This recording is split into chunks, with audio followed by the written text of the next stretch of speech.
This is from lesson 4.5, skills practice. This is question number 8.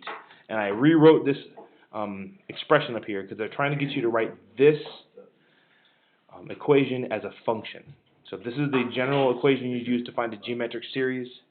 And this is the way that you would start writing it in function form. I'm going to keep different colors because the numbers are so similar that I want to show you where each number goes and how it works. So the first thing I do is I change this into a function. I write f of n instead of g sub n because now this is my function for this whole thing. And this negative 3 is the same times 3 to the n minus 1. This, as the next step, becomes this. So the negative 3 stays the same, but you can split this apart. You can change this 3 to the n minus 1 in 3 to the n times, I gotta be careful with my colors,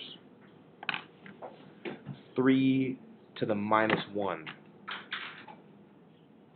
So that's how it changes and splits apart. You can, it's one of the rules of exponents that I haven't really gotten into and this book doesn't cover extremely well. But if you take the 3 to the n minus 1, you can split it in 3 to the n and 3 to the minus 1. Now this, if you punch it into your calculator, basically becomes 1/3. So this becomes 1/3.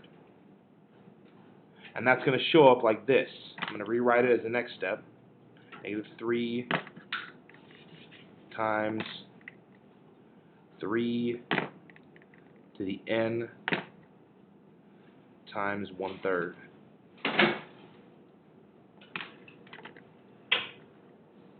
So you can kind of see a little bit where that comes from. And now I'm going to combine these two pieces together because I have a negative 3 and then multiplied times 1/3.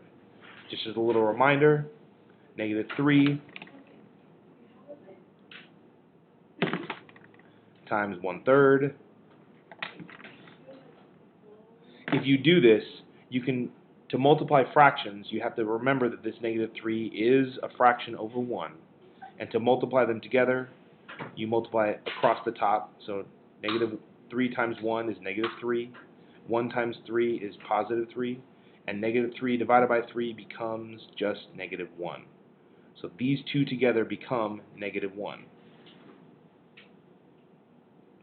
And you still have the 3 to the n. That's exactly the same.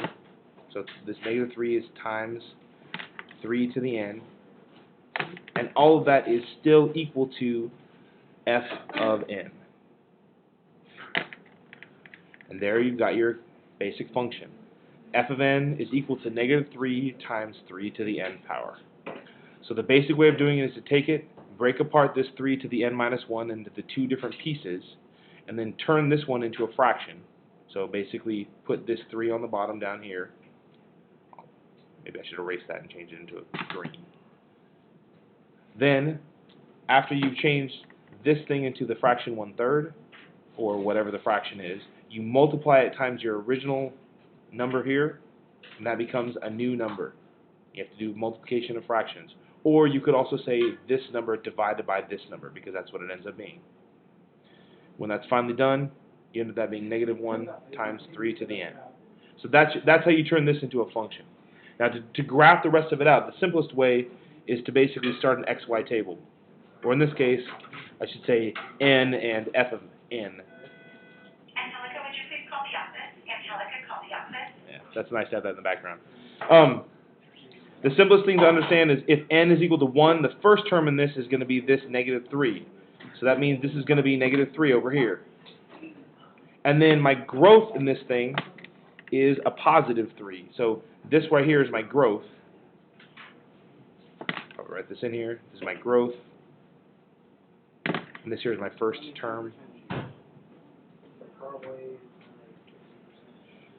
So my first term is negative 3, and my growth is 3. That means every single time I'm going to be multiplying times 3.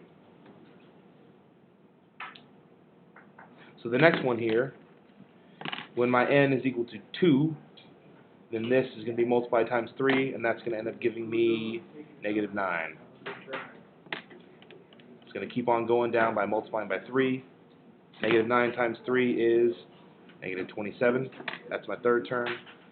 and so on and so forth until you finish your table. So that's how you create a table, and an equation and a table from a series, if you're looking at that general form.